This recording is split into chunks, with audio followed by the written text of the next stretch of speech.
नमस्तस्मै भगवते कृष्णाय कुण्ठमेधसे राधाधरसुधा सिन्धौ नमो नित्यविहारिणे राधां कृष्णस्वरूपां वै कृष्णं राधास्वरूपिणं कलात्मानं निकुञ्जस्थं गुरुरूपं सदा भजे प्रपन्नपारिजाताय स्तोत्रवेत्रैकपाणये ज्ञानमुद्राय कृष्णाय गीतामृतदुहे नमः।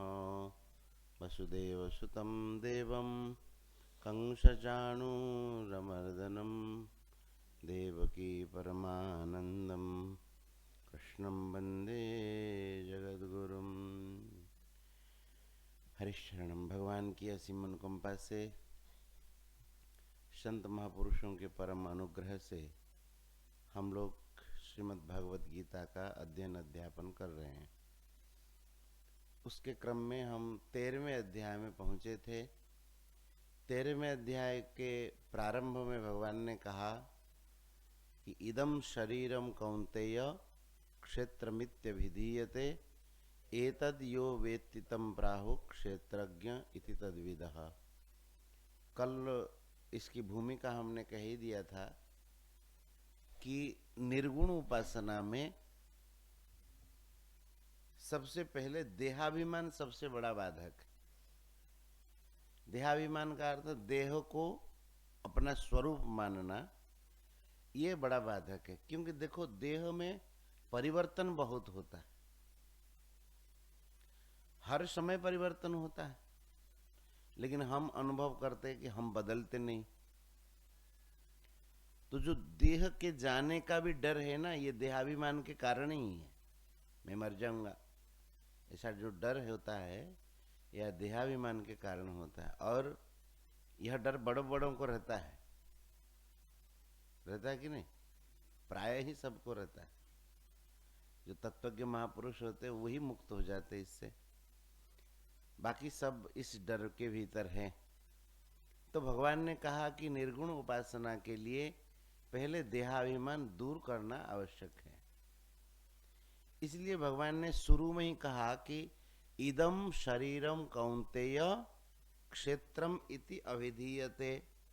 देखो, शुरू में कैसे कहा भगवान ने कि इदम शब्द से ही भगवान ने यह कह दिया, जो यह करके कहा जाता है जिसको, तो यह कभी मैं नहीं होता है। नहीं होता है ना? समझ में आता है? यह माने जिसको जैसे वस्तु आदि को सूचित करते, यह तो इदम इदम शरीरम, ये शरीर जो है ऐसे ही है। बाकी जैसे घर है, पेड़ है, बाकी जैसे सामान है, ये भी ऐसा ही है। इसलिए भगवान ने कहा कि इदम शरीरम कौन्तेय, इसको कहते क्षेत्र। और एतद यो वेत्ति, और इस क्षेत्र को जो जानते हैं। देखो, यहां एतद शब्द कह करके भगवान और थोड़ा नजदीक में ले रहे हैं। ये तो इदम और एतद, ये दोनों शब्दों में फर्क है। इदम माने यह क्यों कहा कि ये दिखता है, शरीर दिखता है ना, लेकिन शरीर का सबसे जो सूक्ष्म अंश है वो अहम है। आप लोग देखेंगे कि जैसे अपरा प्रकृति का वर्णन किया गया है, तो उसमें भूमि, आपो, अनलः, वायु, खं, मनो, बुद्धि, अहंकार। तो शरीर के अपरा प्रकृति के सबसे जो सूक्ष्म अंश हैं वह अहंकार है। और अहंकार ऐसे इदम जैसे दिखता नहीं है। नहीं तो कहते हैं कि इदम शरीरम कौन्तेय क्षेत्रमित्य विधीयते। शरीर तो क्षेत्र है, लेकिन इस शरीर का जो सबसे सूक्ष्म अंश है, कौन सूक्ष्म है? अहंकार। अपरा प्रकृति का सबसे जो सूक्ष्म अंश है वो अहम। अहंकार इतियम में भिन्ना प्रकृति अष्टधा, ये 8 प्रकार की मेरी अपरा प्रकृति है। तो ये जो अहम है, इसको सूचित करने के लिए भगवान ने कहा कि एतत्, शरीर को आप नेत्र आदि के द्वारा जान सकते हैं, देख सकते हैं, ये शरीर है। जबकि ऐसा जानना असली जानना नहीं है। शरीर को जानने का मतलब शरीर बदल रहा है, इसके साथ हमारा संबंध नहीं है, ऐसा जानना ही शरीर को असली में जानना है। लेकिन शरीर को हम देखते तो है नेत्रों से, बाह्य रूप को तो देखते हैं, लेकिन अहम भाव को ऐसे बाह्य रूप से नहीं देख पाते। तो इसलिए और उसको सूक्ष्मता के लिए कहा कि एतद यो वेत्ति, उस अहम को भी जो जानता है, अहम के भी जो दृष्टा है। समझ में आया? कहते उसी को कहते क्षेत्रज्ञ। विदः माने ज्ञानी लोग, क्षेत्रज्ञ इति तद विदः, तत् क्षेत्रज्ञ इति विदः, उसको क्षेत्रज्ञ कहते। अब देखो अहंकार को कैसे हम लोग जानते हैं? भागवत से कितने बार हम लोग पढ़े हैं इस विषय को कि अहंकार में बदलाव होता है, लेकिन उसको जानने वाले में बदलता नहीं है। जैसे कभी कुछ को लेकर के अहंकार करता है, कभी किसी को लेकर के अहंकार करता है, लेकिन कभी कहता है कि मैं जवान हूं, तो शरीर की जवानी के साथ मिला करके अपने आप को जवान कह रहा है। कभी कहता है मैं बालक हूं, और कभी कहता है कि मैं बुढ़ा हो गया हूं, कभी कहता है कि मेरे में बहुत जोर है, कभी कहता है मैं कमजोर हो गया हूं। तो इस प्रकार की जो अभिमान करता है शरीर को लेकर के, ये बदलता कि नहीं बदलता? बदल जाता है। लेकिन जो बाल्यावस्था को देखता था वही युवावस्था को देखता है, और वही वृद्धावस्था को भी देखता है। दिखने वाले में फर्क नहीं है, दिखने वाला तो वही है, और जो दिखने वाला उसमें बदल गया। इसलिए भगवान कहते क्षेत्र को जो जानता है, क्षेत्र को जो जानता है उसका नाम क्षेत्रज्ञ। क्षेत्र को जानने वाले का नाम है क्षेत्रज्ञ। देखो ये जो अध्याय है, इसका नाम है क्षेत्र क्षेत्रज्ञ विभाग योग। इस अध्याय का नाम है क्षेत्र क्षेत्रज्ञ विभाग। क्षेत्र शरीर और क्षेत्रज्ञ शरीरी, इन दोनों के विभाग को जो जान जाता है उसका परमात्मा के साथ योग हो जाता है। समझ में आई? इसलिए क्षेत्र क्षेत्रज्ञ विभाग को जानने वाला योग में पहुंचता है, अतः इसका नाम दिया है क्षेत्र क्षेत्रज्ञ विभाग योग। तो यहां भगवान कहते हैं कि देखो यही बात भगवान ने विवेक मार्ग की जब बात आई थी, दूसरे अध्याय के आरंभ में कहा था। दूसरे अध्याय का जब प्रारंभ हुआ था, याद करो, वहां पर भगवान ने कहा था कि अशोच्यानन शोचस्तम से शुरू किया था, और शरीर और शरीरी, शरीर और शरीरी, शरीर को जो जानता है, शरीर के बदलाव को जो जानता है, वह शरीरी है, और वह बदलता नहीं है। नहीं, भगवान के हिसाब से संसार का आपको कितना ज्ञान हो जाए, आप कितने पढ़ लिख लें, लेकिन भगवान के हिसाब से उसको ज्ञान नहीं मानते। भगवान कहते वो अज्ञान है। ज्ञान किसको कहेंगे? क्षेत्र क्षेत्रज्ञयोर ज्ञानम यत्तस् ज्ञानम मतम मम। ये जो क्षेत्र और क्षेत्रज्ञ का जो ज्ञान है, क्षेत्र क्षेत्रज्ञ का ज्ञान मतलब क्षेत्रज्ञ बदलता नहीं और क्षेत्र बदल जाता है। क्षेत्रज्ञ हम लोग तो देखते हैं बचपन से अभी तक हम वही है, ये मरने के बाद भी वही रहेंगे। शरीर शांत हो जाने के बाद भी हम कोई मर थोड़ी जाते हैं, लेकिन शरीर के साथ हमारा अपनापन जोड़े रहने से, अहंकार जोड़े रहने से हमको यही लगता है कि मैं मर गया हूं। तो भगवान कहते हैं कि एतत् यो वेत्ति तम प्राहु क्षेत्रज्ञ इति तद्विदः।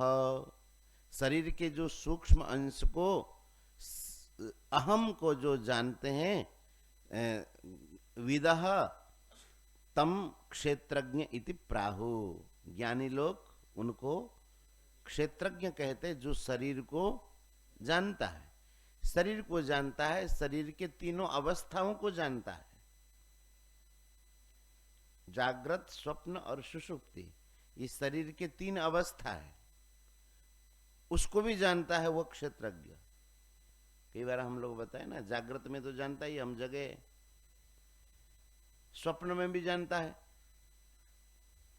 और सुषुप्ति में भी अपने आप को जानता है। कहता है कि मैं आज बढ़िया नींद बढ़िया आई, सुख से सोया, मुझे कुछ पता नहीं चला, ऐसा कहता है ना। तो उस समय भी, सोते समय भी अपने आप को वह जानता है। वो तीनों गुणों से अतीत है, तीनों अवस्थाओं से अतीत है, और उसको तुरीय अवस्था कहते। तुरीय माने चतुर्थ। तो भगवान कहते हैं कि क्षेत्रज्ञम चापि मां विद्धि सर्व क्षेत्रेषु भारत, क्षेत्र क्षेत्रज्ञयोर ज्ञानम यत्तज्ज्ञानम मतम मम। क्षेत्रज्ञम च अपि मां विद्धि सर्व क्षेत्रेषु, संपूर्ण क्षेत्रों में। क्षेत्र समझ में तो आ गया क्या? शरीर, पूरे जो अष्ट प्रकार के जो अष्टधा अपरा प्रकृति, सारे के सारे क्षेत्र में जाएंगे। तो भगवान कहते हैं कि क्षेत्रज्ञम चापि मां विद्धि सर्व क्षेत्रेषु, जितना भी क्षेत्र है, जितने भी शरीर हैं, उसमें माम क्षेत्रज्ञम इति विद्धि, तुम मुझे ही क्षेत्रज्ञ समझो। शरीरों में क्षेत्रज्ञ कौन है? भगवान को। भगवान कहते हैं कि वो क्षेत्रज्ञ में ही हूं, क्षेत्रज्ञ मुझसे अलग नहीं है। और उसी को अपरा प्रकृति के, परा प्रकृति के नाम से कहा। भक्ति में जब कहा 7वें अध्याय में, इसको अपरा प्रकृति कहा और उसको परा प्रकृति कहा। तो भगवान कहते हैं कि क्षेत्रज्ञम चापि मां विद्धि सर्व क्षेत्रेषु भारत। हे भारत, संपूर्ण क्षेत्रों में, सर्व क्षेत्रेषु माम क्षेत्रज्ञम इति विद्धि, तो मुझे ही क्षेत्रज्ञ समझो। और क्षेत्र क्षेत्रज्ञयोर ज्ञानम, क्षेत्र और क्षेत्रज्ञयो हो, इन दोनों के जो ज्ञान को, यत ज्ञानम, क्षेत्र क्षेत्रज्ञयो हो यत ज्ञानम, क्षेत्र और क्षेत्रज्ञ के जो ज्ञान है, उस ज्ञान को, तत् ज्ञानम मतम मम, मम मतम तत्एव ज्ञानम। भगवान के हिसाब से ज्ञान क्या ज्ञान किसको कहते हैं?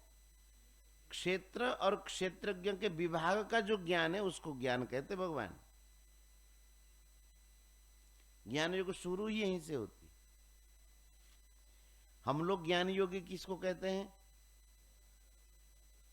जो ज्यादा पढ़ा लिखा है, प्रवचन करता है, ज्ञानी है, ऐसा कहते। लेकिन भगवान के हिसाब से क्षेत्र और क्षेत्रज्ञ का जो ज्ञान है, क्षेत्र में नहीं हूं, क्षेत्र के साथ मेरा संबंध नहीं है, और क्षेत्र को जानने वाले हम हैं।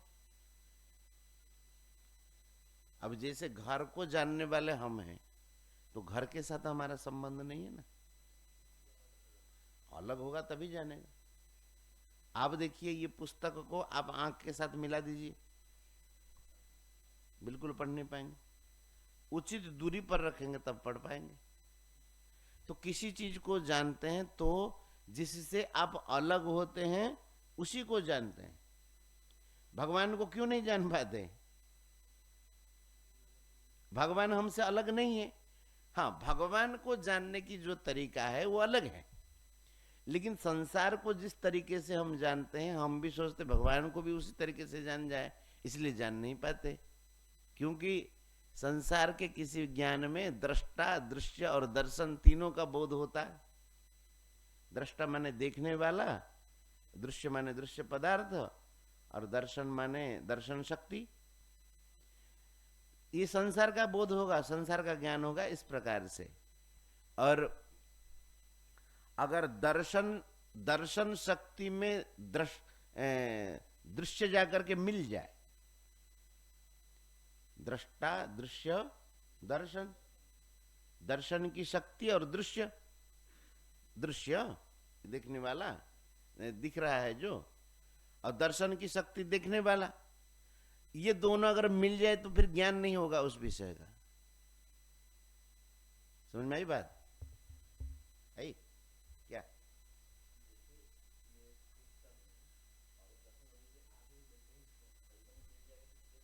हाँ, अलग होगा तभी होगा। लेकिन भगवत तत्व का ज्ञान एकदम अलग है। भगवत तत्व का ज्ञान तीनों जब खत्म हो जाता है, एक हो जाता है, तब ज्ञान होता है उसका। दृष्टा, दृश्य और दर्शन में भगवत प्राप्ति करने वाला हूं, और भगवान दृश्य हैं और मैं दर्शन करता हूं, दर्शन की शक्ति। ये तीनों जब नहीं रहता है तब भगवत प्राप्ति होती है। ये मार्ग ऐसा है। और संसार का हर किसी का ज्ञान ये तीनों के होने पर ही होता है। समझ में आई? तो ये कहते क्षेत्र क्षेत्र क्षेत्रज्ञ और ज्ञानम यत्तज ज्ञानम मतम मम। क्षेत्र और क्षेत्रज्ञ के विभाग का जो ज्ञान है, आप कहेंगे कि क्षेत्रज्ञ, क्षेत्र का ज्ञान का, क्षेत्र का ज्ञान तो हमें हो ही रहा है।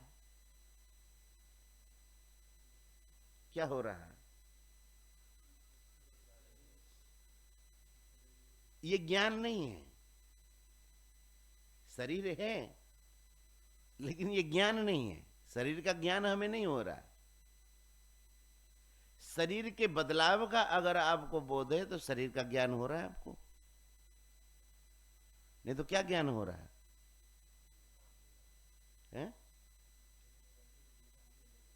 हाँ, शरीर का बोध हमको कहाँ है? शरीर का तत्व का बोध नहीं है हमको। और शरीर से मैं अलग हूं, ये क्षेत्रज्ञ का ज्ञान है। और शरीर और शरीर, क्षेत्र के साथ क्षेत्रज्ञ का संबंध नहीं है। इस प्रकार का जो ज्ञान है, भगवान कहते हैं यत ज्ञानम मे मतम तत्एव ज्ञानम, मेरे मत में वही ज्ञान है। समझ में आएगी? कोई कमी रही? ये जो है ज्ञान का विषय है ना, थोड़ा सा उसमें बुद्धि की विचार की जरूरत होती है।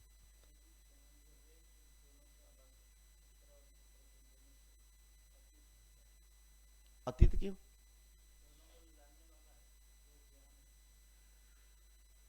क्षेत्र और क्षेत्रज्ञ से ज्ञान अतीत नहीं। क्षेत्र और क्षेत्र, यही तो समझ में कमी है। क्षेत्र क्षेत्रज्ञयो यत ज्ञानम, क्षेत्र क्षेत्रज्ञ का जो ज्ञान है, तो ज्ञान कोई अलग थोड़ी बैठा है। अरे ज्ञान कोई अलग थोड़ी बैठता है। क्षेत्र और क्षेत्रज्ञ का जो बोध है आपको,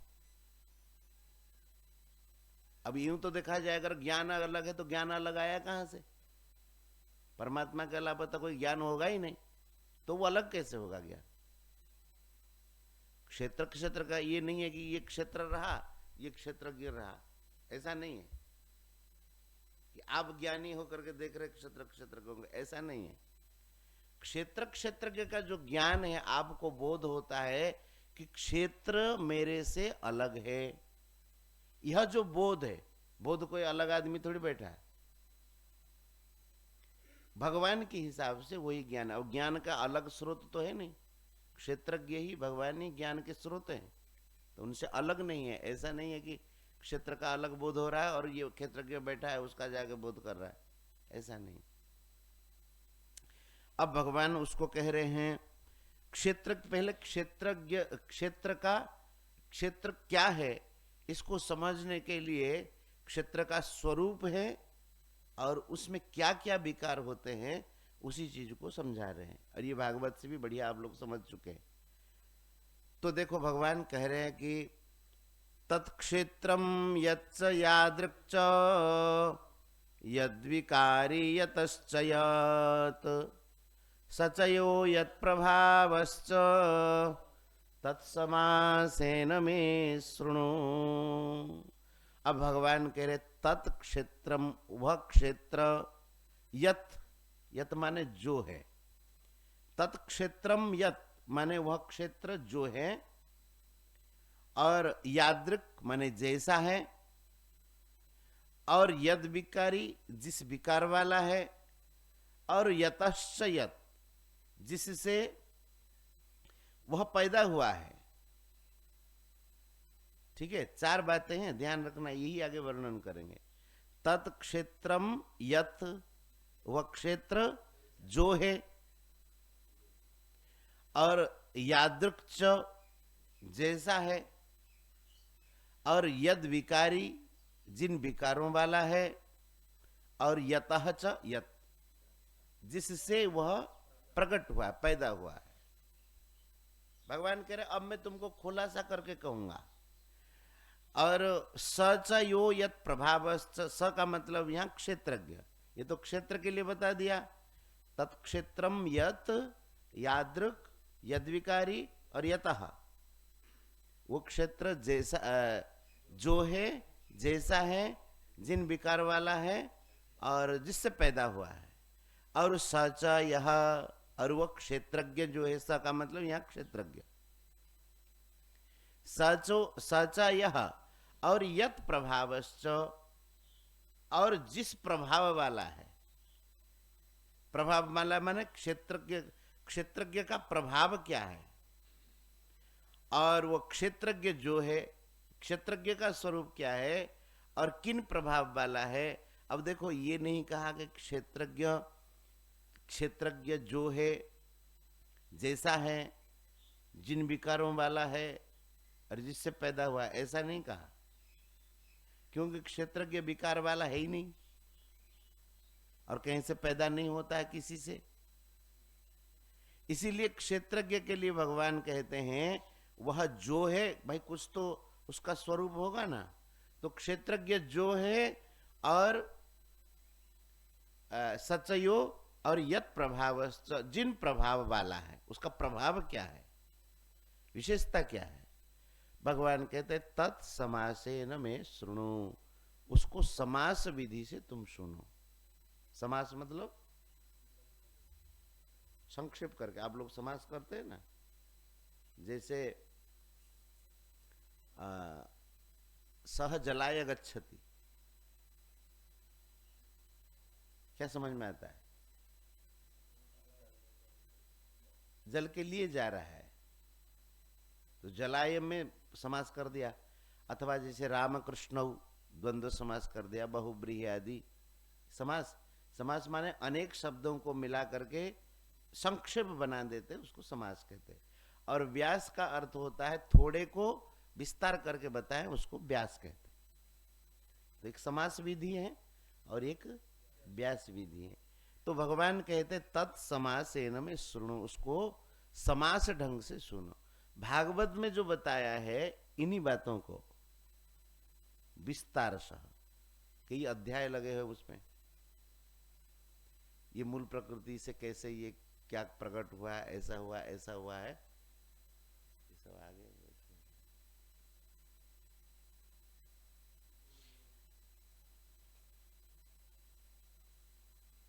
उनका घर है ये।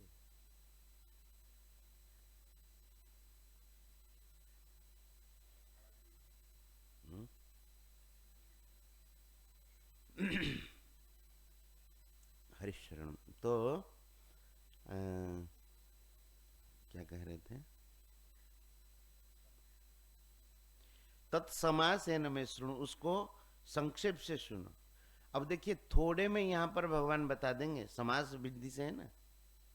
अब इन्हीं चीजों से व्यास विधि का ज्ञान हो जाना चाहिए। अच्छा अच्छा, ये तत्व तो बता रहे हैं भगवान की। जब अभी अभी तो पढ़ के आए तीसरे स्कंद में, भगवान की जब एको हम बहुश्याम, भगवान जब अकेले विराजमान थे उनके मन में संकल्प हुआ और उस संकल्प ने, इच्छा ने ही माया शक्ति को जागृत किया और भगवान की त्रिगुणात्मिका माया में क्षोभ हुआ।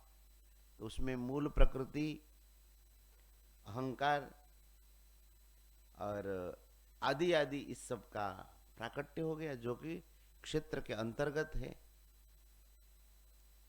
अब क्षेत्र हमको लगता है कि ये शरीर संसार से अलग है, ऐसा नहीं है। संसार जिस तत्व से है, ये शरीर भी इसी तत्व से। इसलिए कहते हैं कि यथा यथा पिंडे तथा ब्रह्मांडे। हाँ, सकल अच्छी ही तारा अर्थ कण पुंड ब्रह्मांड एकमत जानती सुज्ञानी पंडित। पिंड ब्रह्मांड एकमत अर्थात ये जो ब्रह्मांड दिखाई दे रहा है, पिंड भी उससे अलग नहीं, उसी धातु का ये बना हुआ है। अब हम लोग पहले सोचते थे जब बचपन में पढ़ते थे, पिंड ब्रह्मांड एकमत अर्थ कौन? पिंड ब्रह्मांड एकमत माने एक ही है। क्या है?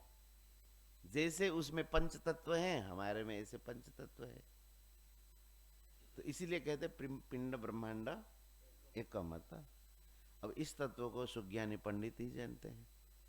तो वही कहते हैं कि ये क्षेत्रज्ञ क्षेत्र जैसा है, तत्क्षेत्रम यच्च यादृक् च, और यद विकारी यतश्च यत् सचो यत प्रभावश्च, और वह क्षेत्रज्ञ जैसा है जिन प्रभाव वाला है। भगवान कहते तत्समासे न में शृणु, समास विधि से संक्षेप से मैं तुम्हें बता देता हूं और सुनो।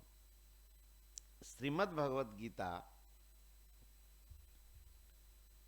श्रीमद् भगवत गीता का मतलब भगवान के द्वारा गाया गया गीत।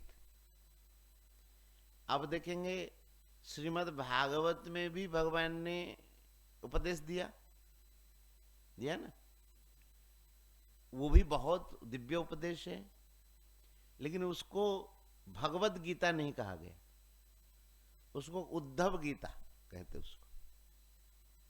जबकि भगवान ने गाया है उसको उद्धव गीता क्यों कहते?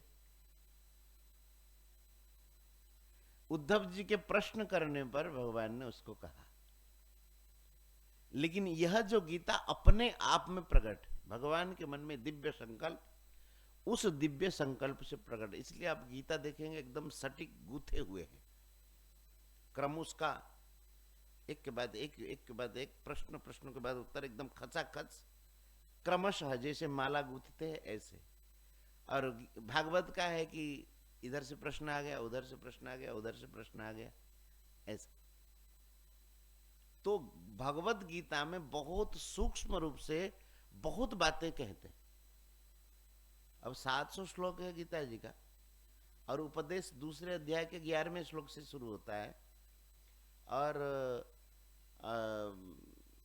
18वें अध्याय के 66 श्लोक में संपन्न होता है। अब ये मान लीजिए शुरू के अध्याय के तो 47 श्लोक गए, और दूसरे अध्याय के 10 श्लोक कितने हो गए? 57, और 66 के बाद 67 से 77 तक 78 श्लोक है। हाँ, कितने हो गए? 14 श्लोक है। अब 14 श्लोक उसमें मिलाओ,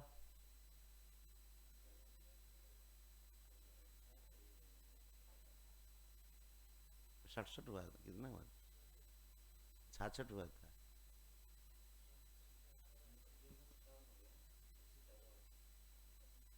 सत्तावन कैसे हो गया?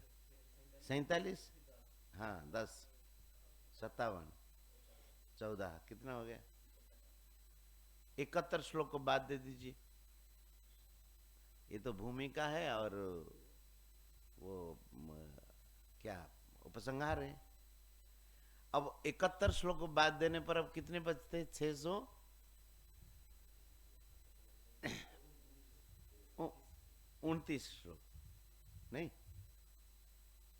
629 श्लोक में भगवान ने सब विषयों को कहा, तो समास विधि तो हो सकती है। इसलिए गीता जी को जो गीता जी का अध्ययन कर लेते हैं उनको और सारे ग्रंथों का आसानी से बोध हो जाता है, क्योंकि इसमें उसका तत्व तो समास विधि से है। अब वो समझ में आ जाएगा उसका, अच्छा इसी का ही विस्तार किया गया है, व्यास जी ने इसी का ही विस्तार किया है। इसलिए गीता जी एक अद्भुत है। और इसी बात को भगवान कहते हैं, ऋषिभिर बहुधा गीतम छंदो भी विविधै पृथक ब्रह्मसूत्र पदैश्चैव हेतु मद्भिर्विनिश्चितैः। बोले कि ये क्षेत्र क्षेत्र का जो विभाग है, ऋषियों ने अनेक प्रकार से गाया है। ऋषिभिर बहुधा गीतम, और छंदो भी विविधै पृथक, विविध प्रकार से छंदों के द्वारा पृथक पृथक इनको गाया गया है। वेदों के ऋचाओं के द्वारा भी पृथक पृथक इस विषय का वर्णन किया गया है। और यथार्थ ब्रह्मसूत्र में भी हेतु मद्भिर विनिश्चित ही निर्णित और यथार्थ ब्रह्मसूत्र आदि के द्वारा भी इस क्षेत्र और क्षेत्रज्ञ का ही विवेचन किया गया है। ये क्षेत्र है और यह क्षेत्रज्ञ है। यही रुकते हैं। गोविंद जय जय गोपाल जय जय गोविंद जय जय राधा रमण हरि गोविंद जय जय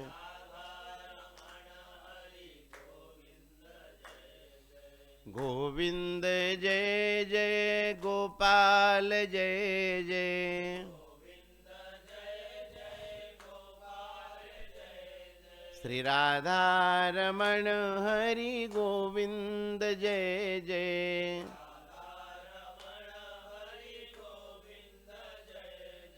गोविंद जय जय गोपाल जय जय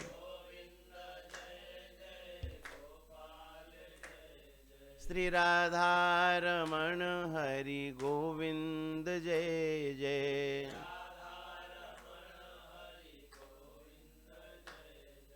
श्री वृंदावन बिहारी लाल की, श्री राधा रानी की, श्रीमद् भगवद गीता मैया की, सब संतन की, सब भक्तन की जय जय। श्री राधे श्याम।